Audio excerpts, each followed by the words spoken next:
You woke up to the sound of glass shattering downstairs. For a moment, you thought you was 12 years old again.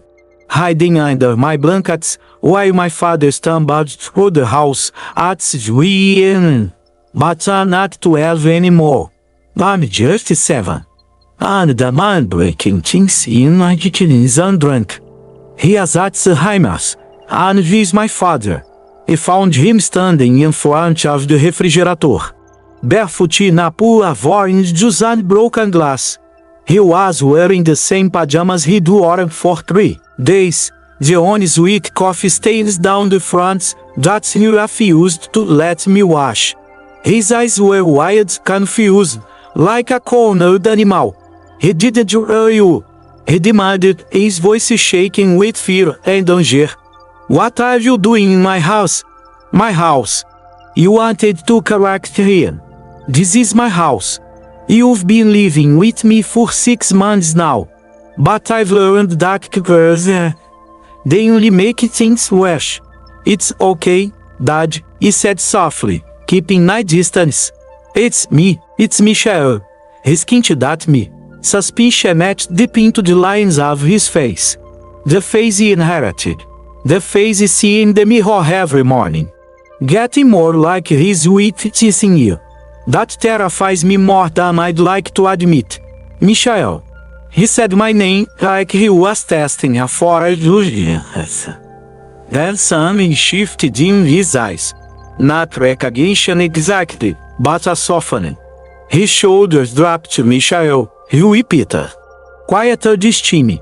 Primeiro grabbed the broom and started, sweeping up the glass, guiding him gently to a chair away from the mess. As primeiro clean, I caught myself doing something SWRED never do. Primeiro was humming. It was the same melody my father used to hum when he'd clean up his own messes. Back when those messes were beer bottles and broken promises instead of orange juice and confusion. The irony wasn't lost on me. For 20 years, I barely spoke to this man. 20 years as of despair, then while back home, I've been life that had no room for the father, who'd made my childhood a minefield of unpredictability and disappointments. And now here he was, cleaning up after he at 4 in the morning, humming his song. My wife Sarah had warned me, when we first got the call from the nursing home, saying they couldn't keep him anymore.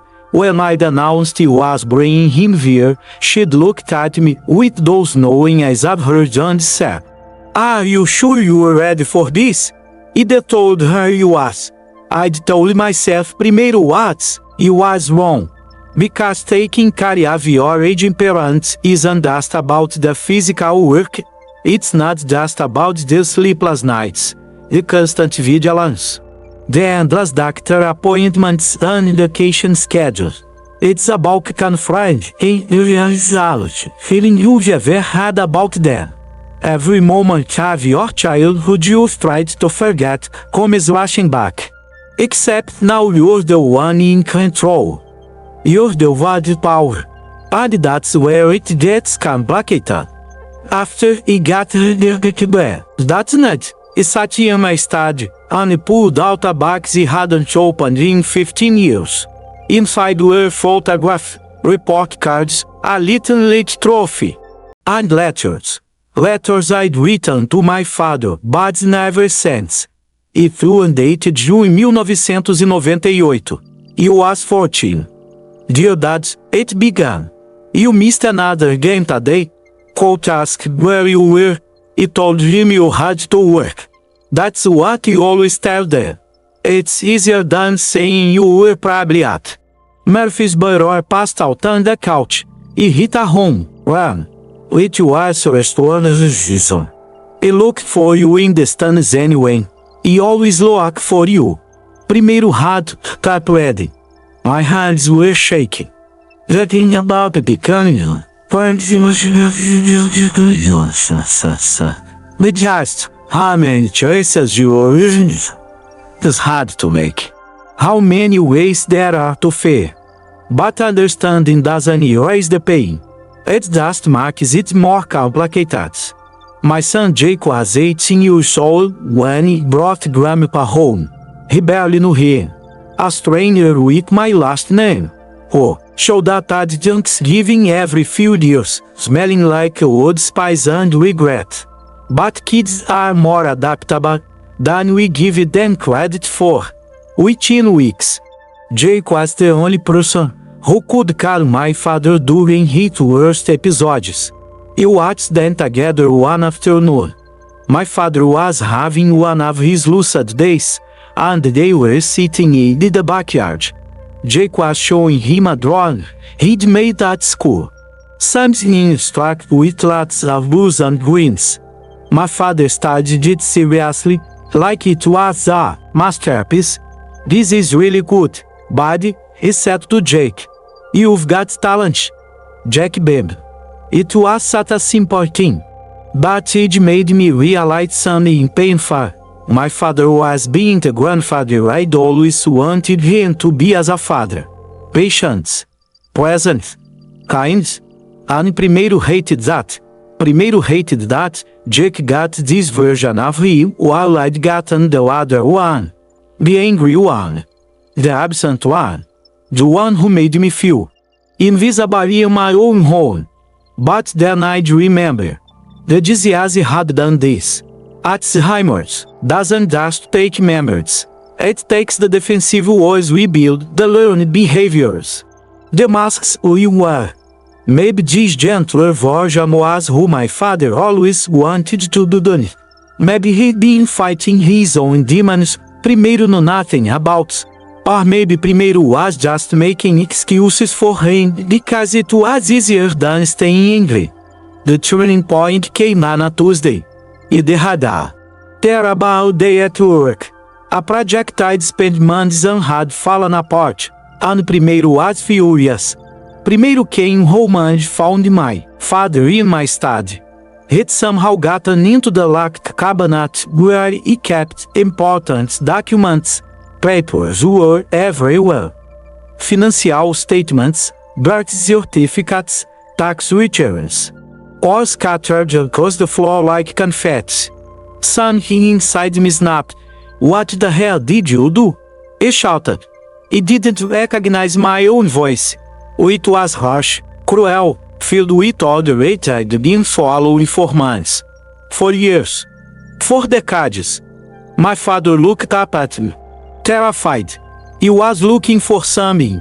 He stammered. He needed to find something important. He was advancing on him now, and he was shrinking back. "Do you have any idea how long it's going to take me to reorganize all of this? Do you ever think about anyone but yourself?" And then he saw it. The expression on his face. Pure fear. He was afraid of me. In that moment, he had become everything else but he had become here. The angry man. Then predictable force. The person feels more unafraid. He left the room before he could say anything else I'd regret. Primeiro went to the garage and sat in my car with the engine off, gripping the steering wheel and the engine. That's where Sarah found me 20 minutes later. She didn't say anything at first. She just got in the passenger seat. Sarah's good at that. Waiting. Giving me space to find my own words. I'm cheering into him. He finally said, "No, you're not. You didn't see how we looked at him." "Sarah," the Kinsey said, "you're exhausted. You're overwhelmed. You are human." She put her hand on my "But you're not him, Michael. You know why? Because you're sitting here feeling terrible about it. Because you recognize what you did was wrong. That was it enough of a difference. That night, after every year, happy, you went to her father. He was awake, staring at the ceiling. He turned his head when he ended, and for just a second, he saw recognition. Real recognition. Not confusion or fear, but a clarity he hadn't seen in months. "I'm sorry," he said, sitting on the edge of his bed. "I'm sorry for yelling at you earlier. I'm sorry for how he spoke to you." He was quiet for a long moment. Then he said something that stopped my heart. "I'm sorry too." 3 words. But they carried the weight of everything else, every missed aim, every broken promise, every moment of my childhood when I'd needed him and he wasn't there. Primeiro wanted to ask him what he was apologizing for. Primeiro wanted him to list every specific hurt, every specific failure, so we could finally hear him acknowledge them. But primeiro also knew it didn't matter. In his current state, he might not even remember what he was apologizing for. But some part of him, some buried part, remembered enough to know that an apology was owed. He was so angry at you, he admitted. "For so long. I'm still angry sometimes, you know." His voice was barely a whisper. He would be too. We sat in silence after that. Not the uncomfortable silence of strained months, but some indifference. Something that felt like the beginning of acceptance. Not forgiveness, not yet, maybe not ever. But acceptance that doing our best with the tools we'd been given. That it failed me. Yes, but that he'd probably be a fail too.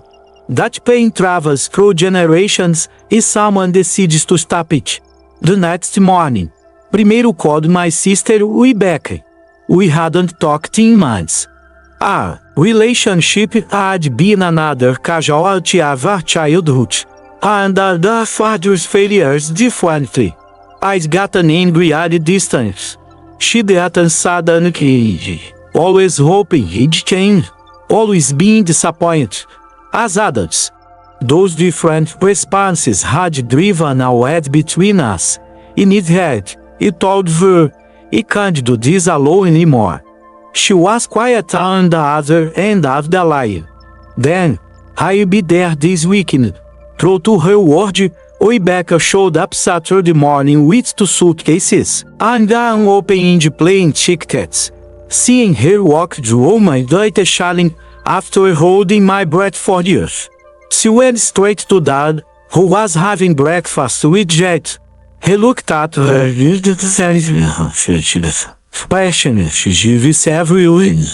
but she just smiled and sat down next to him. "Hi, Daddy," she said simply.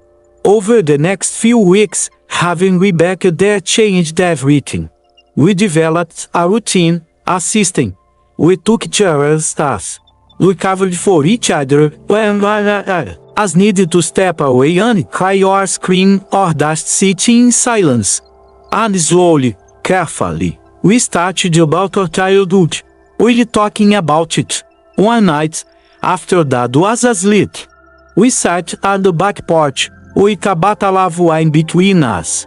"Do you remember the Timmy? He promised to take us to Disney World?" Rebecca asked. "He saved money for 6 months," he said. "Kept talking about it every day. Then he lost his job and spent all the savings I who knows what." He cried for a week. Stopped believing him after that. About everything. Rebecca poured herself more wine. He kept believing. That was my problem. Primeiro kept waiting for it to turn into the dad he always said he was going to be. Which one of us had it worse? He asked. It was a dark joke, but also a real question. She thought that either we both lost the same thing.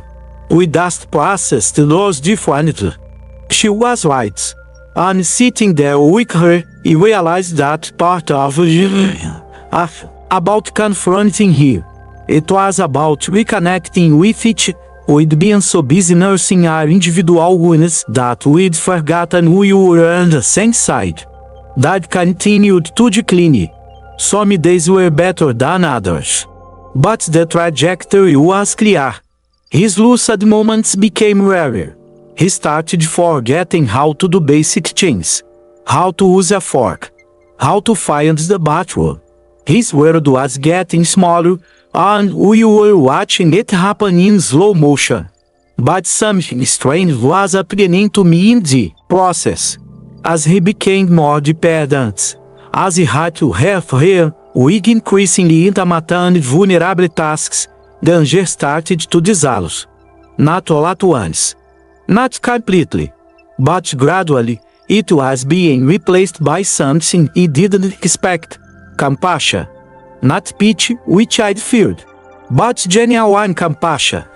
Because when you're helping in your father's shower, when you're cutting his food and wiping his mouth, when you're holding his hand while he struggles to remember your name, it's hard to maintain the fiction that he's some powerful figure who controls your destiny. You see him for what he always was, just a person, just a flawed, struggling human being, who made terrible choices and hurt people he loved, probably while hurting himself just as much. Jake asked me one day, "Dad, why do you take care of Grandpa? You always seem sad when you talk about him." It was such an innocent question, but it happened. Why was he doing this? Was it obligation? Guilt? Some unconscious desire to prove he was better than him? Because he is my father, Primeiro finally answered. And because Primeiro wants to be the kind of person who shows up, even when it's hard. Especially when it's hard. Like how you always come to my soccer games. They asked. That hit me harder than he expected. Yeah. But exactly like that. And you realize that this wasn't really about my father at all anymore. This was about breaking a cycle. This was about showing my son that family means showing that people are complicated and relationships are messy, but you don't abandon people when they become inconvenient. Not like Primeiro had been abandoned. Not like he had, in turn, abandoned my father for 20 years. We had to move Dad to Raspascari in his 18th nuitas. He was forgetting how to swallow, how to breathe without assistance. The doctor said it was Timmy. And he was right. But signing those papers felt like giving up, like admitting defeat. The day we moved him, he had a moment of clarity. He looked at me, really looked at me, and said, "Michel, my son, and you, Dad, I'm proud of you." His words were slurred, difficult, but unmistakable.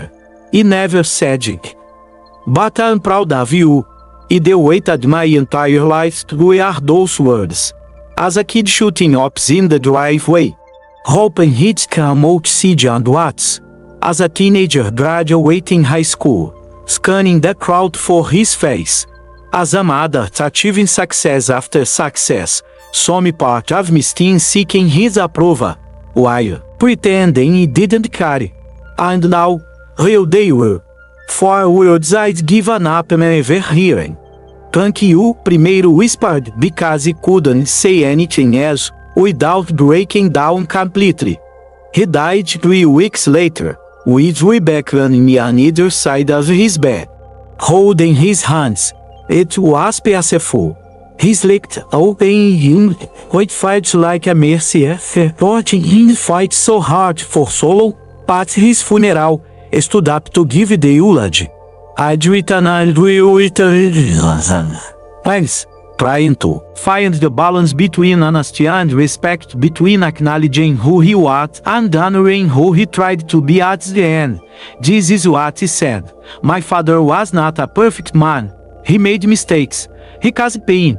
If you knew him during certain periods of his life, you might wonder why we're all here. Why we're mourning him." And those would be fair questions. But here's what Primeiro learned taking care of him these last 2 years. People are not their worst moments. They're not their biggest failures. They're the sum total of everything. Every kindness and every growth. Every time they showed up and they didn't. My father was ordered and in his final months, when the disease stripped away everything, what remained was someone who loved us, imperfectly, incompletely, but genuinely. It was to remember that. Primeiro choose to hold on to that, not because he deserves it, necessarily, but because he do. Because zero deserve to move forward, without caring or danger. Because my son deserves to learn that POP can change, even if it's too late. Even if it's that the Sarah told me later that there was another pie in the rules. But more important, Rebecca squeezed my hand and you would have loved that. And somehow, I think she was right. In the money since, I've been thinking a lot about inheritance. We inherit much from our parents. DNA, mannerisms, the shape of our faces and the soul and our after. But we also there are no trauma. Their coping mechanisms both harsh and destructive. The question isn't whether we these things. We. The question is what we do with them. I look at Jack now, and see my father in him. But primeiro also see myself, and see Sarah. And see everyone who's loved him and shaped him. He's not doomed to repeat our mistakes. None of us are. Every generation gets the chance to do better, to heal a little more, to carry a little less forward. Last week, Jake asked if we could put some of Grandpa's ashes in the garden, so he can help the flowers grow, he said. We did it together, the shoes, Sarah, Jake, and me. We planted roses, which seemed appropriate, beautiful but one complex. As we were finishing, Jake looked up at me with dark and said, Miss Grandpa. Me too, he said. And primeiro realized he meant it. Not the father fried my child, not the man who disappointed me, and I'm still trying to hear. But the old man who lies at our house, who played with my son, who let me see his vulnerability and weakness, who gave me the chance to be better than my Anger. E Mr. Ian. That night, he burned the letters. All of them. The ones I'd written as a teenager. Full of rage and hurt. He didn't need them anymore. He said what he needed to say. In person. In the way that was showing up. Wiping his face and holding his head. And sitting with him in the darkness. Of becoming the father too, in that he needed him to be for me. Sarah found me standing over the fire pit in the backyard, watching the papers turn to ash. You okay? She asked. He thought about it. Was he okay? He wasn't healed. He might never be fully healed. But primeiro was different. Softer. More complete. He said. Ian. She wrapped her arms around me from behind, and we stood there watching the smoke rise up into the night sky, carrying away all those unsent words. All that unspoken pain, making room for something new. The son had become the father, and in doing so, had finally made peace with both.